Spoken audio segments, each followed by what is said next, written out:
Kaitaga, j'espère que vous allez bien. Voilà, aujourd'hui je vous fais une petite vidéo donc pour vous parler de qu'est-ce que la thérapie chamanique.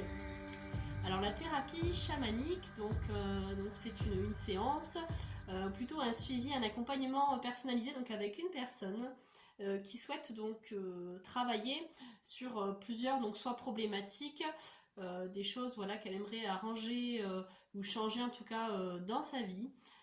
Donc ça peut être des problèmes, ça peut être un problème, hein, mais pas que. On peut également donc partir sur une intention.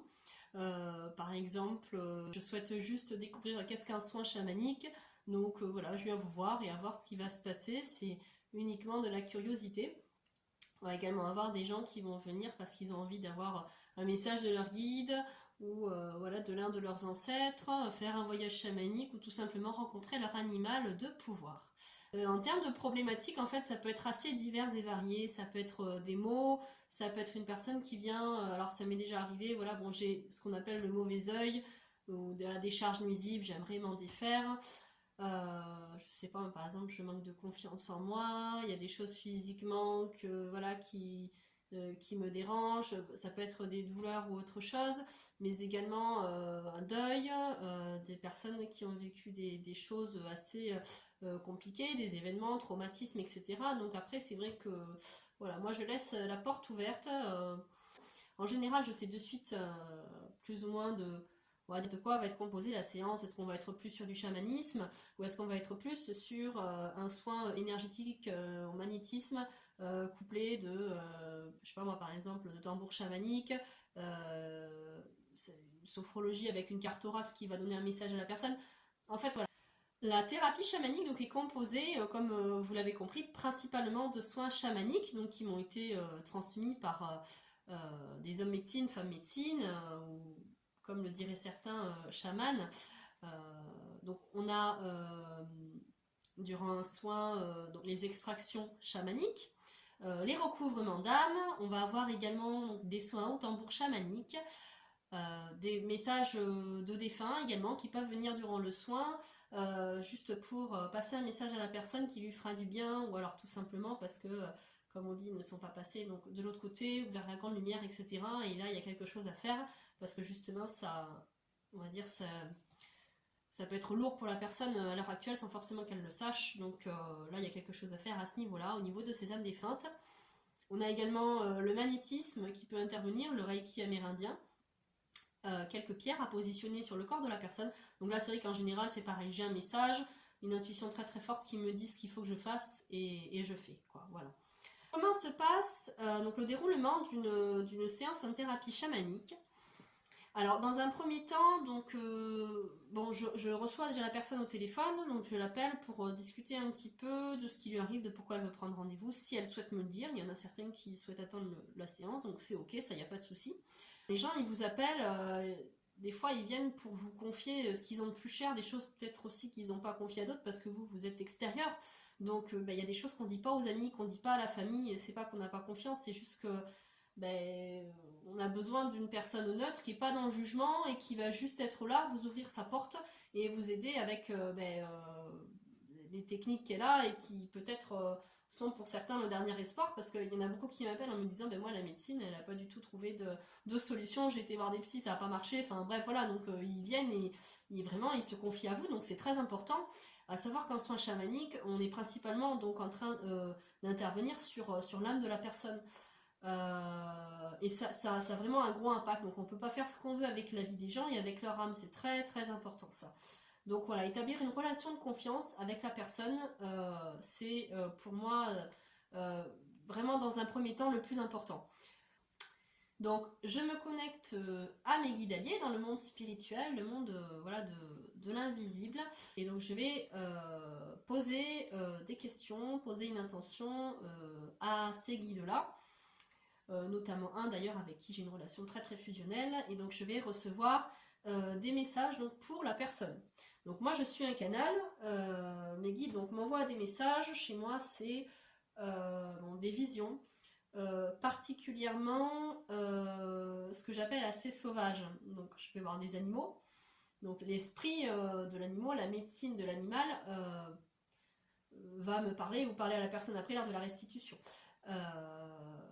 Et la médecine donc, de l'animal va agir, donc c'est-à-dire que si je vois un animal, je sais que sa médecine va agir, qu'il faut apporter sa médecine, ou alors qu'il faut retirer dans le cadre d'une extraction. Voilà, exemple, ça m'est déjà arrivé de devoir retirer un serpent d'une personne en extraction chamanique. Alors, quand on amène un serpent, quand on doit ramener le serpent, c'est différent que quand on doit l'extraire. Voilà, ça je pense que vous devez vous en douter. Donc voilà, moi mes guides, ils vont m'envoyer ce type de message. Je vais savoir s'il faut que j'extrais, s'il faut que je ramène, s'il faut que j'utilise le tambour, une pierre, etc. Et donc là, je fais, voilà. Je m'attends, et ça c'est ce que je dis à la personne, il faut s'attendre à tout et il faut s'attendre à rien lors de la séance. Enfin, il faut s'attendre à rien dans le sens où moi je sais jamais si il va y avoir extraction ou recouvrement d'âme ou un message défunt, etc. La personne peut penser qu'il lui faut absolument des extractions. Or, on va se rendre compte durant un soin, et ça m'est déjà arrivé, qu'en fin de compte, c'était donc une âme défunte qui n'était pas passée de l'autre côté, qui, voilà, on va dire, il y avait quand même des énergies basses, assez lourdes, qui du coup étaient restées, et c'était ça en fait qui posait souci. Donc c'est pour ça que je dis que je ne sais pas ce sur quoi je vais partir durant la séance. Donc je demande, je pose la question, l'intention, mes guides m'envoient des messages. Donc ça peut être aussi des pattes, des griffes, des morsures. Ça m'est déjà arrivé de voir la gueule d'un... Enfin, des dents pointues, et c'était vraiment très, on va dire, assez féroce. Et j'ai su donc par la suite que la personne, mais il fallait qu'elle morde un peu plus et qu'elle dise plus ce qu'elle pense. Donc vous voyez, en fait, c'est vraiment propre à chacun. Et moi, c'est particulièrement sauvage, voilà. Des fois, on va m'envoyer un mot aussi. Un mot, particulièrement dans les recouvrements d'âme. Ça peut être une image, un soleil, par exemple, voilà. Une plume, voilà, ramener la légèreté. Je vais voir aussi, dans certains moments, une scène très précise. Par exemple, une maison, ça m'est déjà arrivé de voir là, une cuisine... vraiment très, très précis. Je peux décrire dans les détails de comment c'était, etc. Et ça, c'est pareil, quand je fais une restitution à la personne va savoir de quoi je parle. Ah, c'était la maison de ma grand-mère. Ah oui, ça, c'est sa cuisine, c'est sûr et certain. À l'extérieur, c'était exactement comme ça. Donc là, ça permet aussi à la personne de comprendre beaucoup de choses, que ce soit sur elle, sur son passé, de ce qui a pu se passer, etc., de certains événements dans lesquels elle a pu, par exemple, laisser un morceau d'âme, ou des choses qui sont venues se coller à elle, donc on parle de charge nuisible, d'entité, etc. Et le fait de voir justement le lieu ou les personnes qui ont pu, on va dire, impacter la personne au cours de sa vie, ça permet aussi de comprendre. Je peux voir également, donc quand je scanne la personne, et qu'après donc je viens passer le tambour chamanique au niveau des jambes, ça m'est déjà arrivé, et plusieurs fois, la jambe toute noire, je vois l'os et c'est tout noir. Et là on me dit, bon voilà, faut extraire, etc. Et après quand je fais la restitution à la personne, elle me dit, bah, effectivement, ces temps-ci j'ai les jambes lourdes, j'ai du mal à avancer, voilà, donc ça peut être physique, ça peut être psychologique, ça peut être voilà, un tas de choses. Donc là, voilà, c'est pareil, je viens nettoyer, etc., extraire. Mes guides peuvent aussi beaucoup passer donc, à travers moi. Alors, des fois c'est des défunts, et des fois, donc, mais là en général je le sais, sinon c'est donc mes guides qui viennent et qui viennent me toucher sur certaines parties du corps. Ils viennent travailler directement auprès de moi, donc moi je suis un canal, en fait c'est sur la personne qui travaille, mais à travers moi. Donc des fois on travaille au niveau de la tête, ça peut être les jambes, ça peut être dans le dos aussi, et le soin va se faire comme ça. Ça m'est déjà arrivé d'avoir une personne donc, qui vient avec une sinusite, nez bouché, tout ça, mais elle ne me l'avait pas dit. Bon, d'ailleurs c'était en visio, donc je ne le savais pas.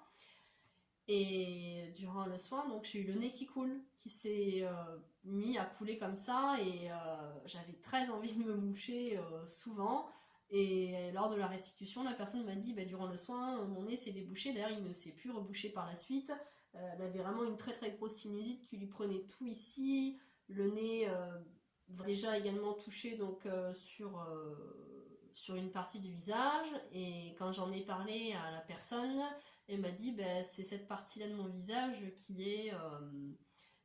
qui est paralysé. Donc là, ça a travaillé physiquement sur cette partie-là. Donc comme vous l'aurez compris, beaucoup de choses peuvent se passer en séance de soins chamaniques. Par la suite, donc, je lui dis tout ce que j'ai pu faire, ressentir, voir, etc. Et bah, en général, c'est des choses, 90% du temps, ça parle à la personne. Ce qui lui permet, elle, donc, de comprendre pas mal de choses sur elle, sur son passé, sur ce qui se passe actuellement. Je dis bien aux personnes d'être donc très attentives à ce qui peut se passer, aux synchronicités, etc., aux messages qu'ils peuvent recevoir, à tout ce qui peut changer aussi physiquement dans leur vie, dans leurs relations, etc. Parce que, comme voilà, je le dis et je le répète, c'est propre à chacun. Écoutez, j'espère que cette vidéo vous a plu. Vous pouvez donc, si vous le souhaitez, soit me suivre donc, sur les réseaux sociaux, Facebook et Instagram, donc c'est Romane Kaletaga. J'ai également créé une chaîne YouTube, Romane Kaletaga, thérapeute en chamanisme et magnétisme. Et pour ceux qui souhaitent donc prendre contact avec moi, je vous rappelle mon site internet qui s'appelle romane-kaletaga.fr. Je vous fais des gros bisous et je vous souhaite une bonne journée. Prenez soin de vous. Ciao.